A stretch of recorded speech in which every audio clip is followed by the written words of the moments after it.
Dans cette présentation, nous explorons pourquoi faisons-nous les choses que l'on fait d'une perspective spirituelle. Si vous voulez regarder cette présentation en mode de plein écran, merci de cliquer en bas de l'écran à droite. Pour comprendre cette présentation, merci de vous familiariser avec notre présentation antérieure sur la nature spirituelle de l'esprit, ainsi que le destin comme cause spirituelle de joie et tristesse. Chaque jour, on prend une multitude de décisions, des grandes ou des petites. Certaines de nos décisions ont un impact profond sur notre vie et sur la vie des autres.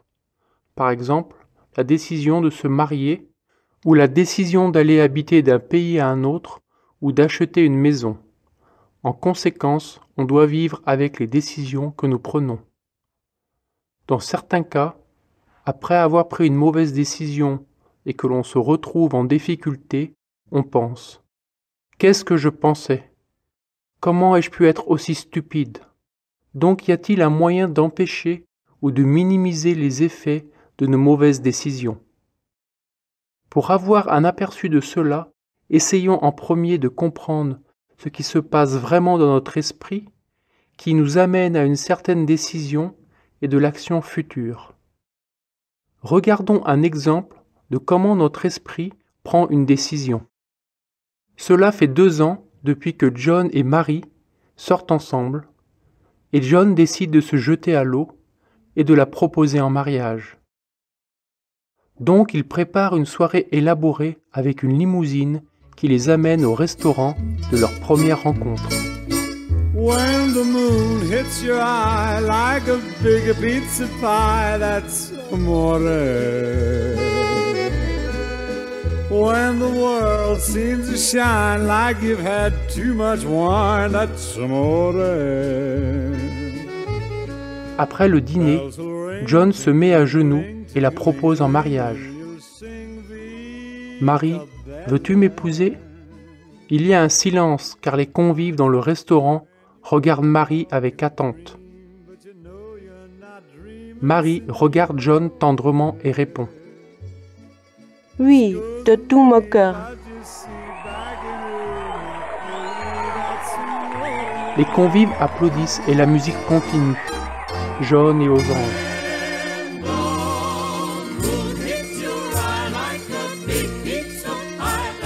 Attendez une minute. Que s'est-il passé à ce moment-là ? Qu'est-ce qui a traversé l'esprit de Marie dans ce bref moment avant qu'elle prenne cette décision vitale ? Quand John a demandé à Marie de l'épouser, le son de sa parole a touché les oreilles de Marie. Des oreilles, le stimulus a avancé au centre de l'audition dans son cerveau. Du centre de l'audition dans le cerveau, le stimulus va à l'organe des sens subtils de l'audition. De là, le stimulus entre dans l'esprit conscient de Marie. Marie est maintenant consciente que des mots ont été parlés. L'esprit est l'assise de nos sentiments et émotions.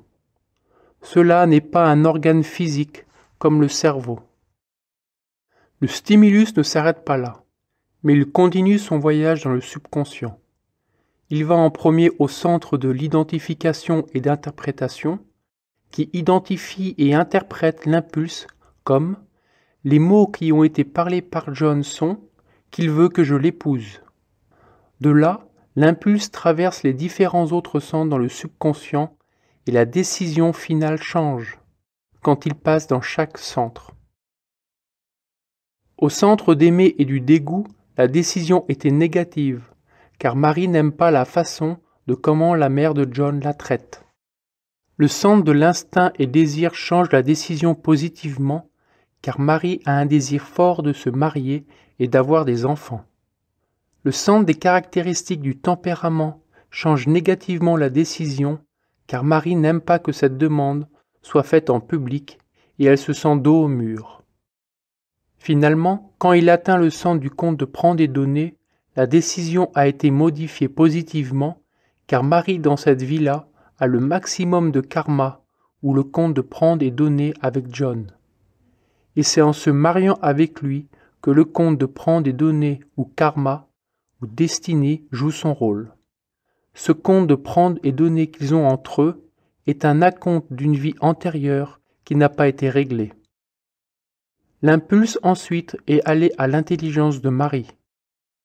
Tous les facteurs pris en compte, l'intelligence donne alors une décision positive. Même si tous les autres centres et celui de l'intelligence venaient à donner une décision négative, et le centre du compte de prendre et donner a donné une réponse positive, la décision finale serait positive, et Marie dirait oui à épouser John. Cela est parce que le compte de prendre et donner a le droit de veto sur tous les autres centres et l'intelligence. Cela est aussi l'explication pourquoi des personnes continuent et se marient malgré qu'au début cela était évident que toutes les personnes et le couple voyaient que cela ne collait pas. Pour l'esprit et l'intelligence, la décision voyage aux 5 organes moteurs subtils et ensuite était transportée aux différents centres moteurs et hypothalamiques dans le cerveau et l'esprit conscient. Et Marie a répondu « Oui, de tout mon cœur. » C'est généralement comment toutes nos décisions, grandes ou petites, sont faites dans notre vie. Quand il y a un stimulus dont l'issue n'est pas prédestinée, le compte de prendre et donner reste neutre et la décision est prise selon le consensus des autres centres dans l'esprit et l'intelligence. Cependant, c'est important de noter que tous les événements majeurs d'une vie, comme la naissance, un accident majeur, le mariage et la mort, sont 100% des événements destinés et sont gouvernés entièrement par le compte de prendre et donner de la personne. En d'autres mots, le compte de prendre et donner contribue à nous faire passer à travers le destin avec lequel on est né. La seule façon de surmonter une mauvaise prise de décision à cause du centre du compte de prendre et donner, c'est-à-dire le destin, est de faire une pratique spirituelle. Vous pouvez voir notre présentation « Commencer son voyage spirituel ». Dans notre prochaine présentation, nous allons expliquer comment le nom de Dieu, comme pratique spirituelle, aide à surmonter le destin. Ce sera tout pour cette présentation. Merci de nous avoir rejoints.